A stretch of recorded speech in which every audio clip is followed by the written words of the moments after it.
L'histoire de Thomas Sankara, le président des pauvres. Le 21 décembre 1949, dans la petite ville de Yako, en Haute-Volta, aujourd'hui Burkina Faso, naissait un garçon nommé Thomas Isidore Noël Sankara. Issu d'une famille modeste, fils d'un militaire, il grandit dans un pays encore sous domination coloniale française. Très tôt, il montre une intelligence exceptionnelle et une forte conscience sociale. Après des études brillantes, il entre dans l'armée et suit une formation militaire à Madagascar. C'est là qu'il découvre les idées révolutionnaires, le marxisme et le panafricanisme.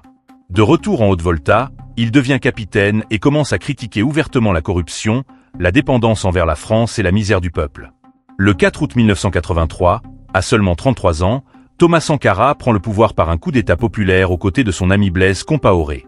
Dès les premières heures, il annonce une rupture totale avec le passé. Il renomme le pays Burkina Faso, le pays des hommes intègres, et lance une révolution sans précédent en Afrique. En 4 ans seulement, Sankara accomplit ce que beaucoup considèrent comme des miracles. Il vaccine 2,5 millions d'enfants en une seule semaine contre les grandes maladies. Il interdit l'excision, la polygamie et le mariage des filles mineures. Il alphabétise massivement le pays et construit des milliers d'écoles et de dispensaires. Il plante plus de 10 millions d'arbres pour combattre la désertification. Il refuse la dette odieuse des pays riches et déclare « Celui qui refuse de payer une dette illégitime n'est pas un révolutionnaire ». Il vend les voitures de luxe des ministres, oblige les dirigeants à rouler en Renault 5 fabriqués localement et réduit drastiquement les salaires des hauts fonctionnaires. Sankara parle avec une éloquence rare. Il dénonce publiquement l'impérialisme français, la France-Afrique, la Banque mondiale et le FMI. Il appelle l'Afrique à se libérer de ses chaînes. Son charisme et sa sincérité en font rapidement l'idole de la jeunesse africaine, mais aussi l'ennemi numéro 1 des puissances occidentales. Très vite, les sabotages commencent. À l'intérieur, une partie de l'armée, les anciens dignitaires corrompus et les chefs traditionnels se sentent menacés par ces réformes radicales. À l'extérieur, la France, sous François Mitterrand, la Côte d'Ivoire, Félix Houphouët-Boigny, et certains cercles américains voient en Sankara un danger communiste et un exemple dangereux pour tout le continent. Des rumeurs de complot circulent.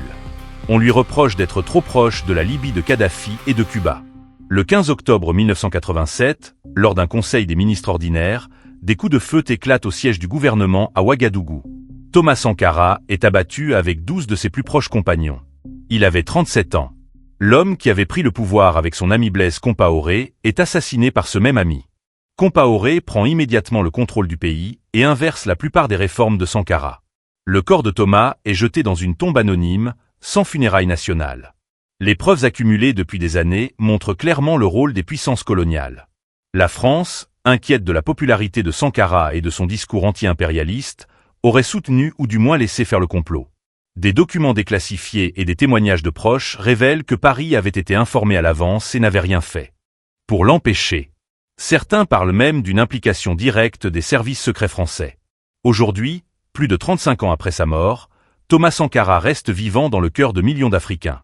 On l'appelle le président des pauvres, l'Africain qui a osé dire non.